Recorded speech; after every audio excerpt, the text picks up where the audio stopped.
What's going on, man? Welcome back to the basement. I'm Ron, and people are cramming for their drafts this weekend. We have Labor Day weekend going on. People are probably scouring YouTube for must draft targets here. So I figured we'd have the best guy in the business to talk through wide receivers, Matt Harmon. How is it going? Doing good, man. Yeah, it's crunch time. Honestly, I'm pretty jacked up for week one at this point. We just did the thing over at Yahoo where we taped a show today that's going to release on Tuesday. So, Andy Barron starts talking about the week one schedule. And I hadn't even really looked at the week one schedule yet. And I looked at it like, damn, we've got a lot of really fun games. Week one is starting off with a pretty good bang. So, I'm really excited, man. And obviously happy to be doing this. Yeah, I think we have the data at Yahoo too, where about 5 million users will draft just over Labor Day weekend alone. So it's a pretty big crunch time, that's for sure.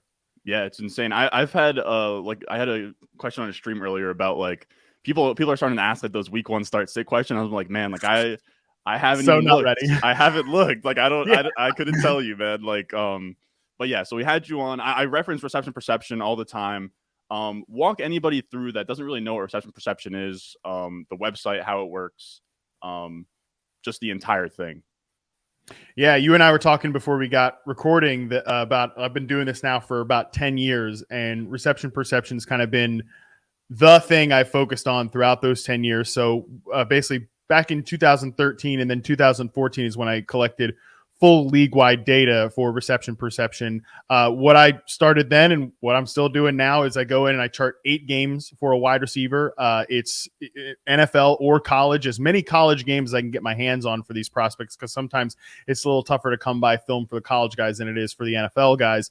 8-game sample. I chart every snap, where they line up, because I think, Ron, it's so important to start every wide receiver discussion with which archetype, which bucket do they fit into?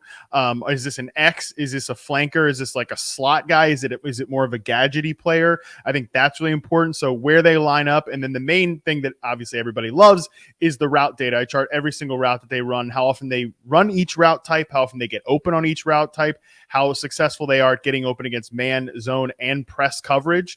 The website, as you mentioned, I started that after moving on from working with the fantasy footballers. We're great partners, awesome doing the data with their draft kit, but business level stuff with Yahoo, they're like, yeah, those guys are too big, you can't work with them anymore. So I started the website on my own, receptionperception.com. James Coe and I are the co-owners there. That's where all the information is. Anything you want reception perception wise is going to be there. We have 3 tiers of subscription, so there's something for everybody, whether you just kind of want to read the profiles or you are a true sicko. That is our top level tier. You're a sicko and you want every piece of data I've charted since 2014. So I try to hit every relevant wide receiver. There's obviously going to be some guys that, I'm only one man doing all this charting work, but I think there's about now on the website about 70 guys in terms of NFL and college prospects. So that's what's up there right now. Yeah, I know. I think I quote tweeted you. I try not to be too annoying. I'm like, when do we get a Rondale Moore reception perception page? But the fringe guys, I'll be looking forward to it as well. I did want to ask, what's kind of your background that got you into want to explore charting all of this stuff? Because to me, it's such a crazy task, but also as someone that's more numbers oriented, I love distilling it to a science instead of there's a lot of guys on Twitter, they'll just say oh, this guy runs crisp routes. It's I'll watch and I'll be like, I couldn't tell you, you know what I mean? Yeah. So if people are familiar with my backstory, it's still my pin tweet. I used to be 330 pounds. So as a big kid, I could never play. I didn't have the body type to play receiver. Right. But it was always my favorite. If I could have been a different person, or maybe if I just had better health habits as a kid, that probably could have been the position that I played, just because I loved it so much. I grew up as a Panthers fan, watching Steve Smith. He's the North Star in terms of what got me into playing wide receiver, or into studying wide receiver and getting into the details of wide receiver play. And then after graduating college, when I decided to blow my entire life plan up, my whole academic plan, and decided to get into this football stuff, give it a shot. I knew I needed something to stand out in a crowded field. And for me, I wanted to answer the one question that I had about football, which is wide receiver play. Especially when we're watching games on Sunday, it's so hard because receivers run off the screen. And, to me, I was like, all right, if you're a wide receiver, you're lucky to get 8 to 10 targets a game. Like that's a really good number. If you're a high quality wide receiver, you're averaging somewhere between 8 to 10 targets a game, but teams run like 60 plus plays a game. You run like 30 plus routes a game.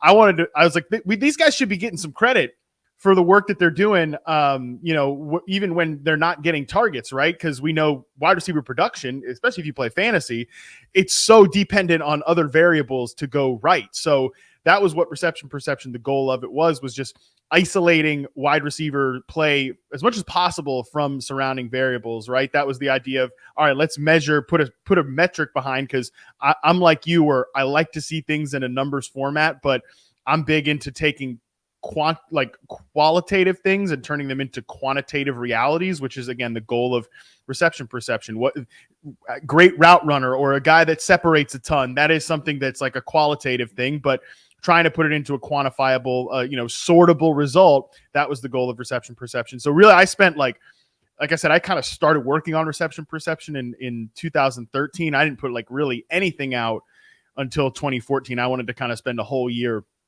like learning as much as possible about receivers, whether it was, it's so much more explosive now on YouTube, like with the clinics you can watch and like really learn the ins and outs of anything you want from a football perspective. But that was sort of just spent like a year underground doing all that. I love that. I would say I'm the opposite side of the spectrum, where I'm what you call 6'3" for nothing. Like I can't dunk. I'm like you could, I don't know. I'm like now. I mean, in high school probably we're like 6'3", 180 or something, but like soft, like not super fast or anything. Like something that like people have to sort of understand too is like I remember when it clicked for me as a kid, where like these guys were talking about like 95% plus route participation and that kind of thing. Like I couldn't imagine running a route like at my absolute hardest every play, getting back to the huddle, lining back up, doing it all again. Like like those guys like Julio Jones too, where they're going downfield and then coming back. So it is pretty crazy. But I did want to ask, who has been sticking out with your studies this offseason in terms of wide receivers? We're going to go through your must draft wide receivers. Who do you have as the first one here? Yeah, so first one, I just wanted to start off a little bit closer to the top, right? So I went with Chris Olave for my first one. This is a guy that, back in his reception perception college sample was, to me, the second best prospect I'd seen the last 3 years. The number one guy is obviously Jamar Chase. So I put the stacked prospect board up on receptionperception.com. So it stacks the last 3 draft classes that I've charted for the guys on the site. Jamar Chase is number 1. Chris Olave to me is number 2 because of just how awesome and detailed and nuanced he is as a route runner. This is a guy that was number 1 in success rate versus man and press coverage among the prospects charted that year, 2022. And then really he comes into the NFL and he is that guy from the moment he hits the field. Clear 75% success rate versus man coverage. There's really 2 kind of thresholds I look for from a man coverage perspective if you're going to be an outside receiver. Josh Scott, who's one of our actually just like a subscriber who hit me up and like, hey, I have a PhD in like economics and data science. I'd love to do some work on your data. So he's got an article on the site, basically like what matters in reception perception. And these guys who clear like 70% success rate versus man, that's a really nice threshold. Once you get to like 75%, we're talking about a bunch of guys who have gone on to become really high end number 1 wide receivers. So I think that's who Chris Olave is. And you look at him last year, I know we like kind of had him as sort of the air yards king for different parts of the year. To me, I kind of want a guy in Derek Carr to smooth out the rest of his skill set. Like I know that Andy Dalton had some really nice, impressive passing metrics last year. I would argue that he had a lot of those metrics because he was throwing to a guy who was almost always open in Chris Olave. 7.5% of his routes that I charted last year were a slant route. That is the lowest among all the guys I charted in the NFL last year by a country mile. I mean, we're talking about the second lowest guy is like George Pickens, of course, at 10.7%. So I would love to see Chris Olave. Like, I think there's more upside for him to be a full field guy if we just get him some more layup targets. So when I'm in the second round, and if I have drafted a receiver, or especially if there's been a run on kind of the tier 2 guys to me, which I do think Olave is the start of tier 3, I don't mind taking him as my second receiver. I don't mind taking him as my top receiver if I've missed out on all those guys that go early in round 1 or round 2. Yeah, Olave is someone that like I've pivoted on a ton, where I was one of kind of the bozos that thought coming out that the ceiling wasn't super high. I'm a numbers guy, so I was thinking, non-early declare, senior year, like outproduced by Garrett Wilson. I know Olave's second year was really, really good, but it just seemed like, you had Wilson, you had London, and like Olave to me was another tier break from those guys. And then he comes into the NFL and just completely, like, the thing that's so impressive is that he's downfield, and then he commanded like 26.5% targets on his routes, which is just like that far downfield. You know what I mean? Like, where like you're getting a quarterback in Andy Dalton who's like a shell. Like, even though, again, like you said, like the metrics were there, but it's Andy Dalton. Getting him to want to push the ball downfield to a rookie wide receiver all the time is crazy. So, like, while he's not the most electric guy after the catch and he's more of a possession guy, him having such a high ADOT, like you're having, like, the efficiency is going to be there. You know what I mean? Is what really sticks out with Olave. Do you have any closing thoughts with Olave? Yeah, I would just note that with Derek Carr, again, is it the sexiest upgrade? Is it Garrett Wilson going from, dust to Aaron Rodgers? No, but it's still, I think, an upgrade, even if Carr didn't have maybe his best year last year. Like, Devontae Adams averaged a career high yards per catch last year with Derek Carr. Like, Derek Carr, I think, has gotten better the last few years. Like, John Gruden, he's maybe not the best dude in the world, probably not the best hang in the world, John Gruden, but he got him wired the right way to like push the ball down the field. And then in Josh McDaniels' offense with Devontae Adams there, obviously, again, career high yards per catch, the intermediate like out routes and dig routes. That's where Derek Carr and Devontae Adams made so much music last year. Those also happen to be very good Chris Olave routes. Yeah, it's almost I'm trying to think of who it was. It was like Dorsett or Aguilar on the Raiders a few years ago. That like it was Carr, it was Aguilar. Yep, it was fantasy relevant for a little bit on those deep routes. But moving into our next wide receiver, who do you have here? Yeah, and again, this is another guy that I think is right there near the top of tier 2. It's Calvin Ridley. And look, I know Calvin Ridley has gotten a ton of steam right over the last month or so since training camp really got rolling.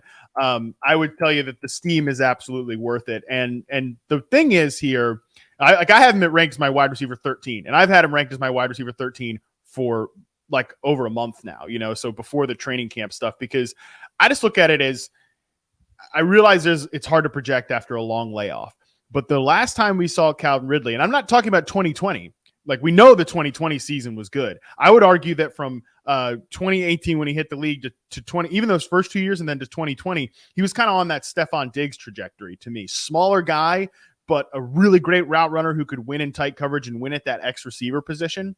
That was a trajectory he was on. But I'm talking the 2021 season, only a 5-game sample.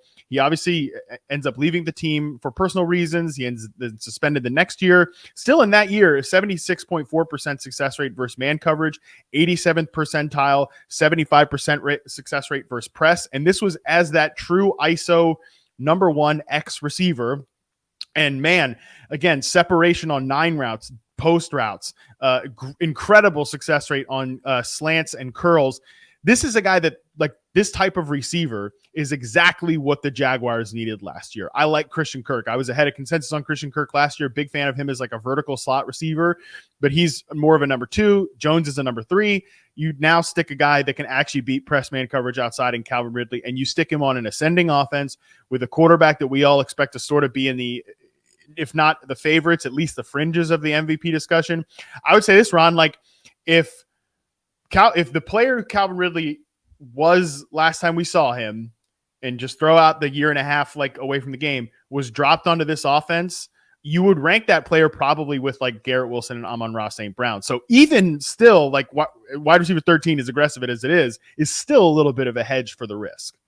Yeah, I was going to ask kind of how you're weighing him, because where it gets really tough for me with Ridley is like once you get to like T. Higgins, Devonta Smith, where it's like really good wide receivers, but they're wide receiver 2s on their team. I mean, they're of course still going to have good seasons, probably flirt with like top 10 numbers, but in terms of like crushing a year and getting that like 17, 18, 19 plus points per game, like it feels like Ridley's that guy, but it has been tough to wrestle with. So kind of how are you dealing with that tier there of like, it's actually 3 number 2 receivers of like, you can go Waddle, Higgins, Devonta Smith versus Calvin Ridley. Yeah, that is why I did bump Chris Olave ahead of all 3 of those guys. It's just like, hey, this is the number 1 on his team, and I really like all of these players. I did an article for Yahoo, like the top 15 receivers under 25 years old. What a hard exercise. Like, it's just, there's so many good young players right now. So even this, like from a talent perspective and a fantasy perspective, it's really hard. I do have all these guys again, like I go in order: Olave, Jalen Waddle, Calvin Ridley, Devonta Smith, T. Higgins. That's wide receiver 11 to 15 in my rankings. They're all the same tier though. And I think that that's a quality tier overall. I think plucking any of those guys, you want to put those guys in almost any order. I think I'd be okay with it, except I do think Olave needs to be at the top there just because of where I am with his ability and the fact that he's that established number one target. It's a lot of what you said too, where I put Waddle ahead of Calvin Ridley just because, number one, love the player. Number two, that is such a concentrated offense. Like almost 50% of the targets went to just Tyreek Hill and Jalen Waddle last year. And I could argue that they're even more shallow this year in terms of other guys to distribute the ball to. So I'm okay with having Waddle ahead of Ridley, but I just, again, bringing it back to how good Ridley is, that he's that true number one receiver in this offense, I ended up kind of putting him ahead of Devonta Smith and T. Higgins, who I think Ridley has top 5 upside, just all situations being equal. I think Higgins and Smith would need, and again, I guess you could argue Waddle this as well. I think they need an injury to the top guy on the depth chart to get that upside. Now, I will say I do have a Jets jersey in the back. I do have to ask, where did you have Garrett Wilson potentially on that under 25 list? I know in your breakdown of him, you said you've had a couple of breakdowns of him now, but one time you said he's like if Kadarius Toney could run routes, and that's like my favorite comp for him. Yeah. So I'll give you one good, because I just tweeted this yesterday, so it's fresh on my tweeted, X'd it, posted it on X, whatever we're supposed to say now at this point. But the best note from Garrett Wilson's reception perception profile as a rookie was his 81.2% success rate versus man coverage. The following rookies, Ron, have hit 80% since 2014, since I've been doing this in reception perception as rookies. CeeDee Lamb, Michael Thomas, Tyreek Hill, Jamar Chase, Justin Jefferson, Odell Beckham, Garrett Wilson. I think that's a pretty good list. So I think I had Garrett Wilson either 5 or 6 on that young receivers list. And I think it actually might have been higher. I'd have to look off the top of my head, but I'm pretty sure it was definitely near the top 5.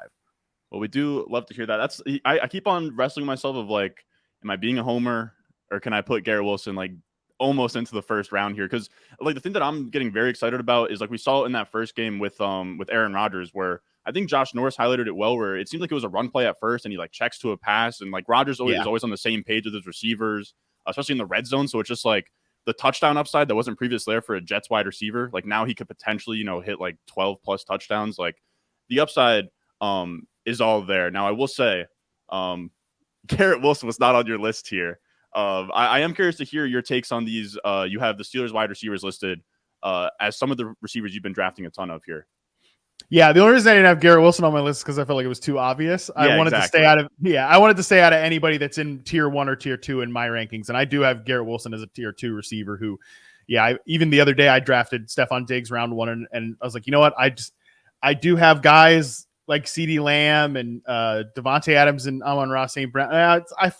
I think I flipped Wilson ahead of St. Brown the other day, but I like all those guys. I'm just taking Garrett Wilson because I want Garrett Wilson on my team.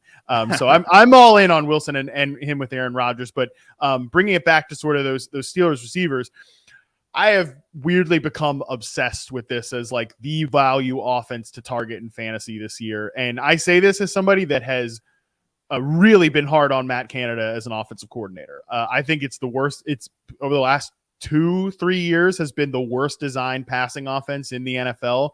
It's very basic. If you think about just like a straight cover 2 defense and like how a lot of these 2 high teams are operating these days, these like go routes and little hitch routes and comebacks and slants, they're just running into those zones. They're not finding that open space because of these routes and like how heavy they are and how basic the route combinations are. Like, can we get a dig route? Can we get a big post route with some of these guys? It would be nice.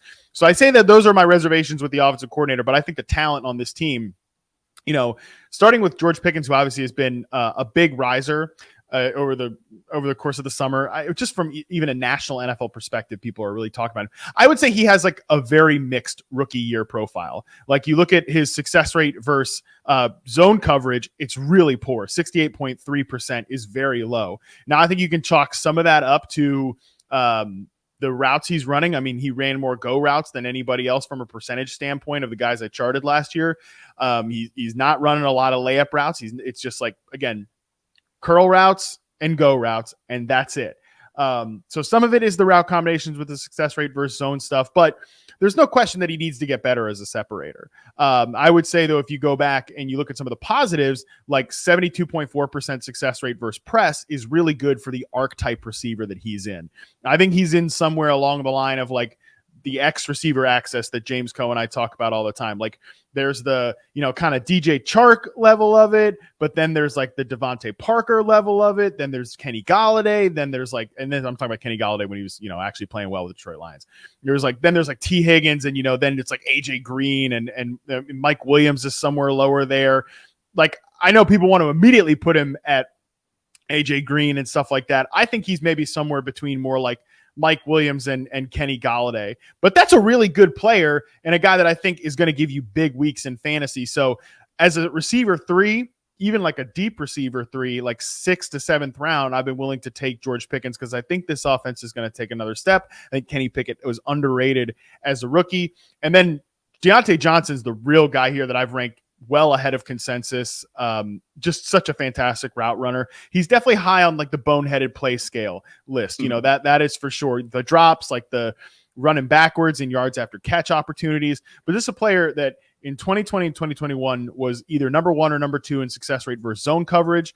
He's been a consistently good man coverage beater. He's over the last 2 years finished at or above the NFL average success rate on every single route. Like, this is a guy who has full field route running ability. He's not just a little pop gun player that he gets profiled as because of his work with Ben Roethlisberger in the latter part of his career. You've seen Kenny Pickett push the ball down the field at the high, what would be the highest average depth of target for Diontae Johnson of his career. Like, I think Diontae, if this offense hits and his target share holds, which I've no reason to think it won't because he's earning those targets as a separator, man, like he could definitely be a top 15 producer at the position if Kenny Pickett takes a big leap, and he's not being priced anywhere near that. And I would say top 15 from an upside standpoint is actually still pretty conservative.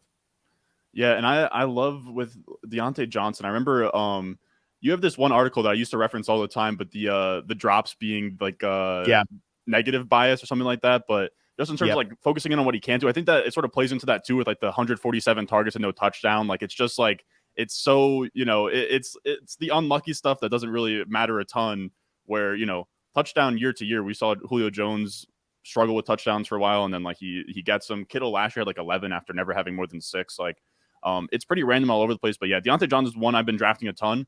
I will say with Pickens, it's been so tough.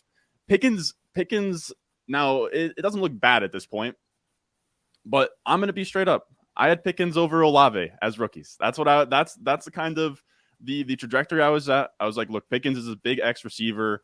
His profile was really interesting because I think that he would have maybe been a first round pick if he didn't have that ACL tear in college. Like, he was a monster as a freshman at Georgia.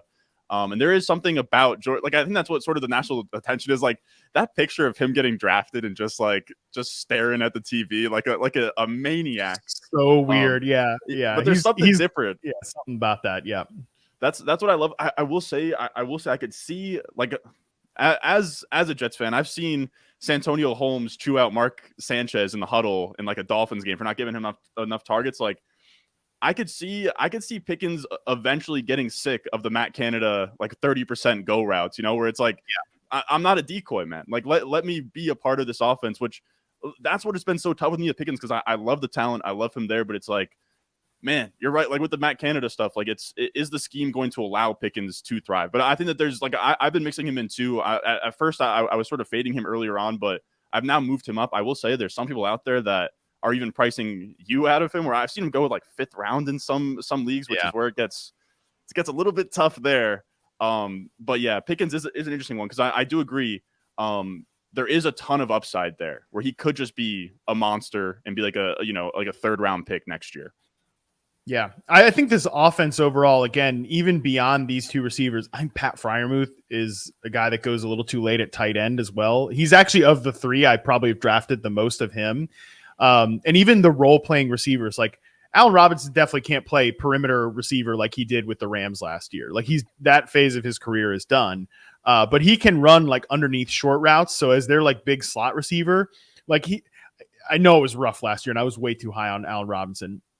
Of course. I mean, he's one of my guys from like a long time, but so maybe I'm making excuses for him, but he's a good like route runner still at this phase. He's just no longer explosive downfield. So like running option routes and like shorter routes out of the slot, good fit for him. Calvin Austin, they're like probably fourth receiver who's a burner. You know, Jalen Warren, he's an interesting space back. It's just like if Kenny Pickett can take the step, I think we might be in a situation where it's like high praise to say this, but I think Lamar Jackson has been overcoming Greg Roman's offense for a long time, and they eventually get to the point, which I'm glad they did, because I could have listed any of those three receivers in this discussion too, of three guys I really like, especially the two younger dudes in Bateman and Flowers. But now they've like outgrown that, and now they want to take this next step. I feel like we could have that situation with Kenny Pickett this year where he can – again, he just needs to be good enough that like the offensive coordinator doesn't matter, which is asking a lot. But if it does happen, I really think these surrounding players are very good. Yeah, I like that call too, where you do want. I will say I was kind of shocked that they brought back Canada after last year, but like I think we were all sort of hoping for it. But you do have your next wide receiver had an offense coordinator change, so let's talk a little bit about him. Yeah, Jahan Dotson, another prospect I was super high on last year. I kind of liked him as a prospect a little bit better than Jameson Williams. And that's no shade on Jameson Williams. I just really thought Jahan Dotson was just such a good player. And as much as I liked him, I thought he was going to be in kind of like the Doug Baldwin mold, like a vertical slot receiver, a guy that could win in contested situations. I mean, Dotson definitely had, and I'm talking there was a lot of good receivers in that class, 22.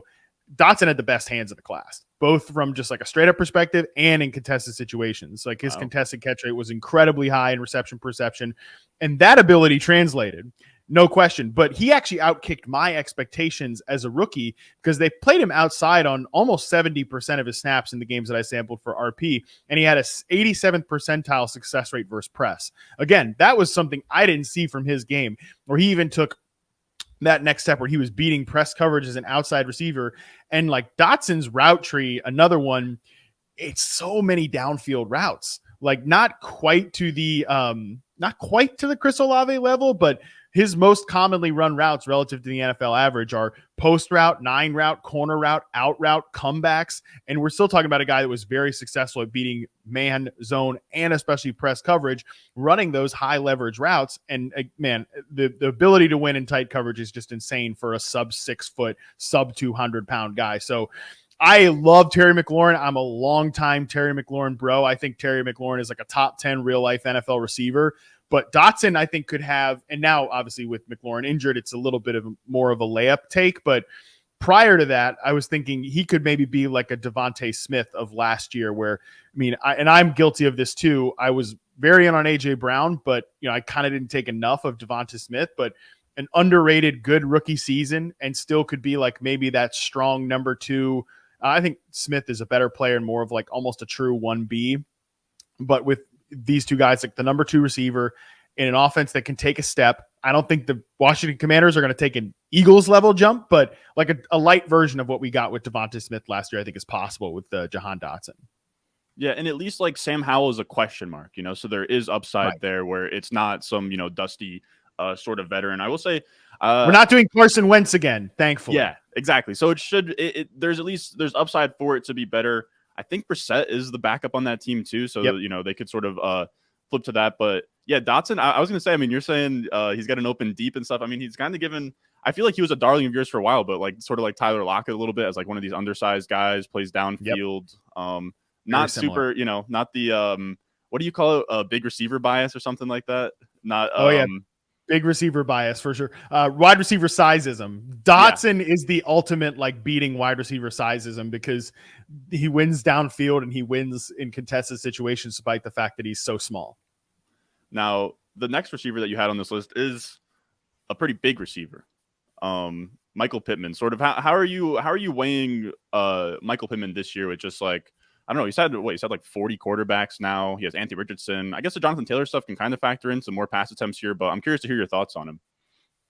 Yeah, I am a little scared about how higher than consensus I am on Michael Pittman, to the point that I'm like, maybe I need to cool it down a little.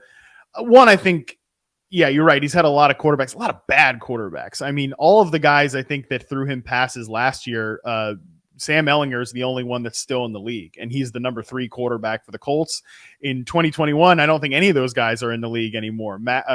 Carson Wentz, we just talked about, he's not in the league. The backup, I think Jacob Eason's not on a roster anymore. I mean, it's crazy. The amount of, he could really put himself up in the Allen Robinson, Terry McLaurin club of like bad quarterbacks at this point. But I do think Michael Pittman is a really like fantastic player when you isolate him from bad quarterback play. And the thing I like is that he's been consistent the last 2 years while being isolated from quarterback play. So in reception perception, the last 2 seasons, he's finished with 74.3% success rate versus man, 74.2% in 2022. Very consistent, right at the same level. He's gone over 81% success rate versus zone and 80% success rate, 82% success rate versus zone and 81% success rate versus press. So just really, really good player, man. I think he's almost kind of misunderstood too, where he's this big receiver, but he can separate. And the routes that he runs are kind of like Keenan Allen routes, you know, like these slants, the dig routes, like work in the middle of the field. And when you just think about, I know JJ Zacharyson and Ben Gretsch have done good work on researching like RPO offenses and how that can like funnel targets to the first read. Fantasy Points Data put out the stat about first read target share from their data suite, which is fantastic. Everybody should look into that. Michael Pittman dominated first read targets for the Colts last year. I think he'll dominate first read targets on an RPO offense. He's been dominating targets in the preseason. I just think like this guy goes off the board as like wide receiver 35. You know, the risk that this is a inexperienced, inaccurate, run heavy rookie quarterback is all the way priced in to his ADP. And I think none of the upside that, oh, this is just a very good player who is going to get an ADOT boost. I mean, this guy was getting a 7.6 ADOT last year from cooked Matt Ryan. I mean, come on. Like if we can even just get him to 10, 11, I think there is more upside in Michael Pittman's profile than people are currently giving it credit. Yeah, it's crazy. I wasn't all the way in last year when it was like 3rd round. I got burned on the year 2 breakout. I'll be the first to admit. I actually, funny story. I made a TikTok saying like, don't draft the year 2 breakout Michael Pittman, and like he crushes, and then he comments on my TikTok that had like maybe like 100 likes and like a few thousand views. He must have searched it out, but he got me. Like everyone in the comments was roasting me. But man. I'm very much in this year where he's like, it's funny to me. It sounds like people are just sort of overcorrecting. Where I like people.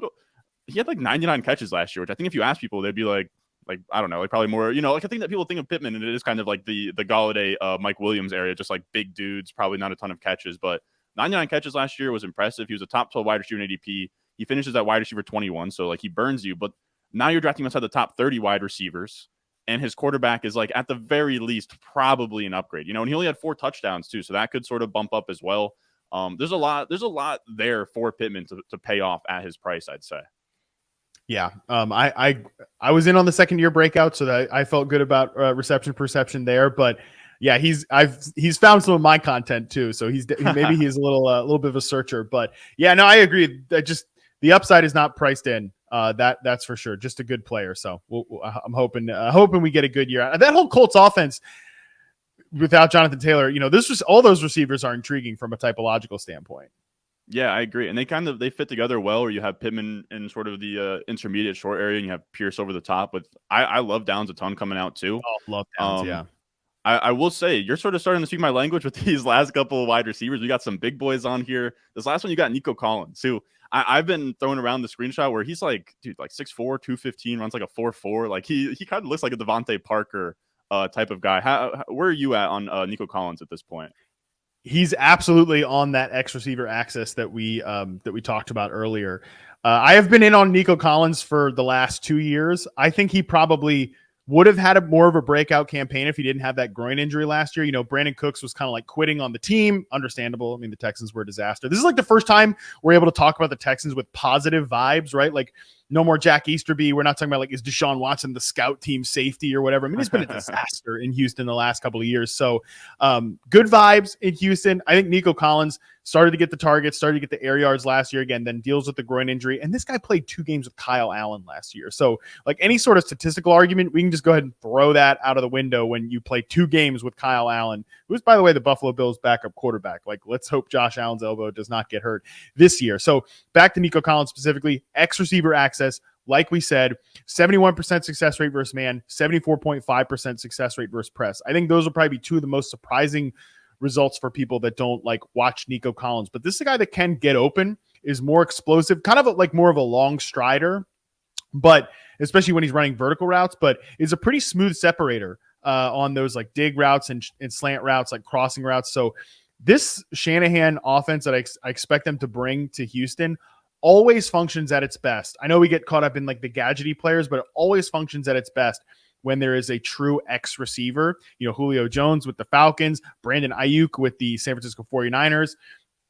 Those players take this offense to another level. I'm not saying that Nico Collins is going to be Julio Jones or even damn Brandon Ayuk, but I think he's a pretty underrated player. Maybe like definitely a poor man's T. Higgins and like maybe Michael Gallup-ish kind of comparison. So this guy's been going in the double-digit rounds all draft season. He still kind of goes super late, outside the top 50 in consensus ADP. Depends on where you draft, of course. But like he's a guy I've been hammering in the double-digit rounds all draft season. And then like Van Jefferson and Marvin Mims are 2 other guys that I think are really intriguing from the double-digit rounds perspective. But it just like it all comes back to Nico for me. I think he's been a screaming value for a long time. Yeah, he's actually my 6th highest drafted on wide receiver on Underdog right now. I've been taking him a ton. Something that's interesting with him that I think is worth sort of mentioning. I think he goes like 3rd round, 2nd round. He goes day 2. And he's one of these Michigan guys that got absolutely murdered by like the who the heck was that guy? It's like Cade McNamara or something like that. They just had like terrible quarterback play forever. But like Donovan Peoples-Jones, like Nico Collins, like he was a 4-star recruit, came in, was like supposed to be a good player. And I think a lot of these guys kind of got hurt early on. Like I think that Nico Collins would be more of a guy people knew about if he didn't have to play. I mean, he's had an Allen Robinson resume since college at this point, where he had Cade McNamara, whoever that guy is, and then just terrible quarterback play. But I'm actually very excited too for this offense where you have like CJ Stroud, I wasn't crazy about as a prospect, but at the very least, I think that we can all kind of agree that he's like a high floor guy where I think right away he works, where he's going to be accurate. He's going to make good decisions. Like, is he going to be like ever like Mahomes? Like, we're not quite sure, but out the gate, like I think he could like even almost like what sort of Burrow did as a rookie, where he came in and was like, they had a good offense. Like T was doing his thing out there.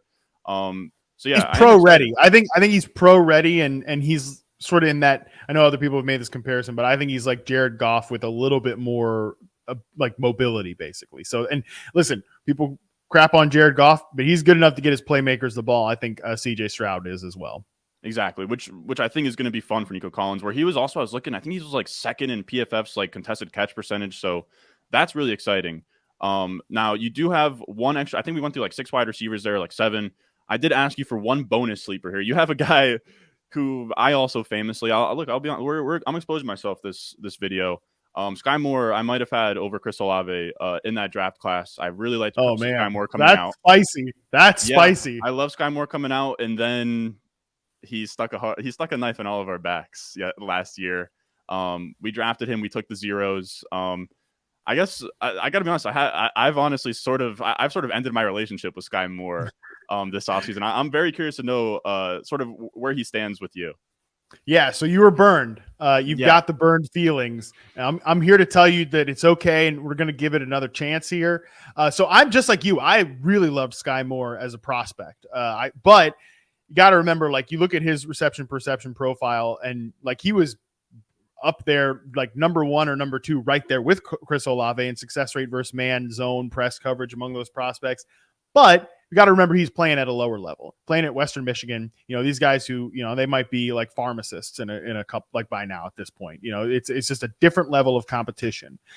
So going from that offense to Andy Reid's offense as a rookie, I've said all offseason, that's like Ron, if I asked you to move to a foreign country, I asked you to learn the language, I asked you to like drive on the other side of the road, learn the culture, learn the currency. It's just a big transition to make. So I kind of always expected, and like I remember people drafting Sky Moore in the 9th round last year. And as much as I loved him as a prospect, I was like, we can't take him in the damn 9th round because I thought he might get, I did admittedly think he would get on the field more like in the second half of the year, but it's just a huge developmental learning curve. And I think it's pretty perfectly excusable that he had this like face planting season last year because it was a developmental year. Even when you watch him play, he's a guy that they played all over the field. They played him like at all 3 different receiver positions to kind of get his feet wet. But, and this is another part about why he didn't pop as a rookie is, you know, his ideal role though is as a flanker slot receiver. And I know people have feelings about Juju, and I used to think he was the most overrated receiver in the NFL when he was like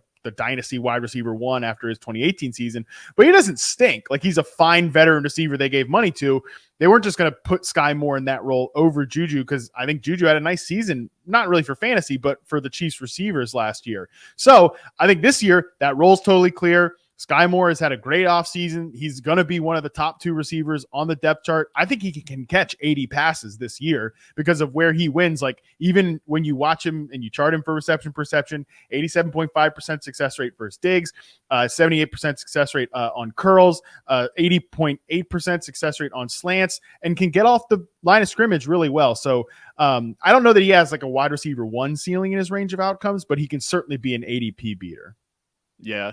I'm coming around to it. I think I could get into moving him up a round or 2 if he could just change the number from 24 to like 24 is so tough.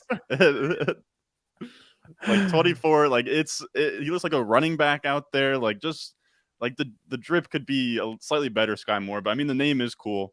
Yeah, Sky Moore, he did burn me, but I'm open to it. Like I think that they're going to use him in interesting ways.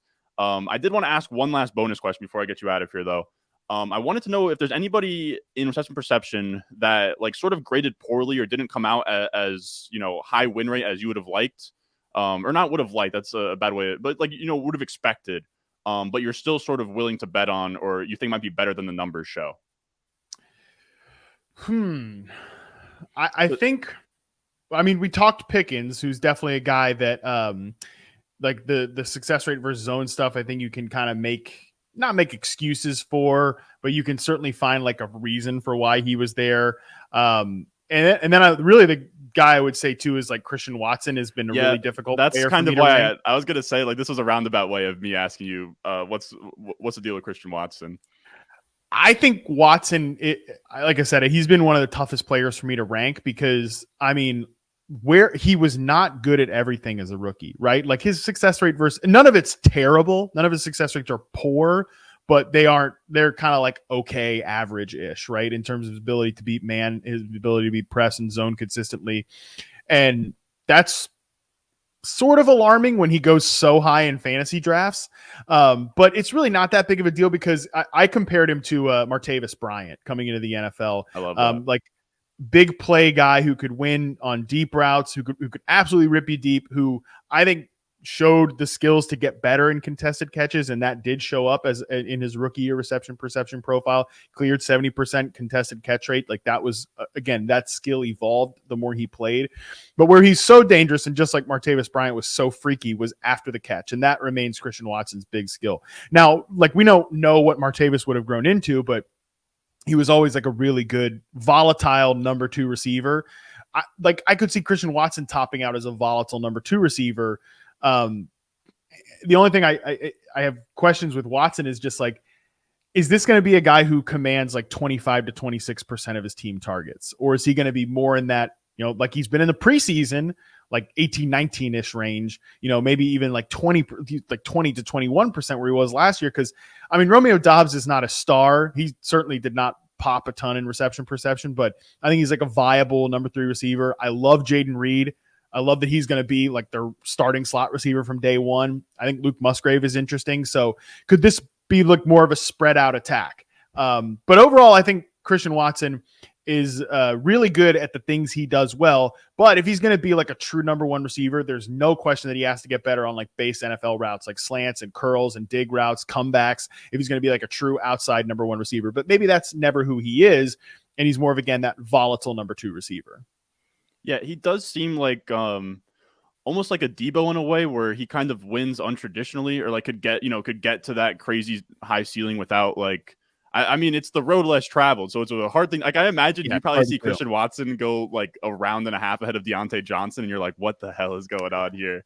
But and the tough thing about it is that he doesn't even have like, and I think I'm kind of coming around on Jordan Love, but it's not as if he has an established quarterback, you know? I think this is one of those areas where the whole industry is drunk on yards per route run and not really like giving it the full context that it deserves. It's like, I see people compare like Chris Olave and Christian Watson's yards per route run. I'm like, dog, like they got those two things totally. They got those two results totally differently. But I think one is a little more sustainable than the other. But I don't want this to be like I'm a Christian Watson hater. But yeah, it has to fall to the right range for me to draft him. And sometimes it does, but other times it can be tough. And he's another guy too that if I've taken like two super locked in, established starting receivers beforehand, like let's just say, you know, I've got Diggs in round 1 and like CeeDee Lamb or something in early round 2, like I pick on that turn and it comes back to me and at some point Watson's there. I'm okay taking him in that build because I feel like I'm insulated from the weekly downside that I do think will be there, but I have exposure to that upside, if that makes sense. Yeah, and I can only imagine the sort of like dark places you'd have to go to find like North Dakota State college film, because I imagine you at least did like the one where you do like the little samples of them. Yep. I had 3 games on him, and even then it was like so few routes. I remember writing in that piece, I was like, let's keep this like pretty in context, right? Just because it was so limited. But he was a guy that definitely like you want to grade to the flashes a little bit because he is such a freaky athlete. It's probably like his mom with like the camcorder, like in the stands, getting that footage for you. But probably, honestly. But yeah, I do appreciate the time, man. Have been following your stuff for years. I told you I've been watching NFL fantasy and everything you've been doing since I was in like high school, like maybe even middle school. So cool to have you on the channel. I just wanted to say, of course, thank you for coming on. And then if you have anything dropping, like I don't know if you have anything special dropping this weekend for draft weekend or anything that people should be looking out for. This is your floor. Well, Ron, I'm a big fan of yours, and I appreciate you doing this. So thank you for having me and for all the kind words and making me feel just a little bit older than I did 45 minutes ago, but that's fine. I think we got a lot of stuff going on, obviously, at Yahoo. The Yahoo Fantasy Football Show is, it's 5 days a week during the season. We have a great lineup. I'd love it if people subscribe to that. And definitely, if you've liked this episode, I think you'd love receptionperception.com. I have the tiers I've been referencing are there, the wide receiver tiers. I've got tiers for all different positions for fantasy this year. And I have just a few more profiles that are coming out. There's a few more that we've got to trickle out because I was a little behind this year from moving across the country. So hopefully the people can forgive me for this one, but a few more profiles dropping. And then I'm hoping, fingers crossed, I can have one last surprise that I won't tell you what it is, but one last surprise for subscribers that I think they're really going to like right before week 1 gets kicked off. All right. Sounds good. I'll be looking forward to it myself. I think I'm a Sipco subscriber out there too. So I'll make sure I link that down below. Everybody out there that's watching, if you enjoyed this, subscribe, leave a like, and I will see you guys in the next one.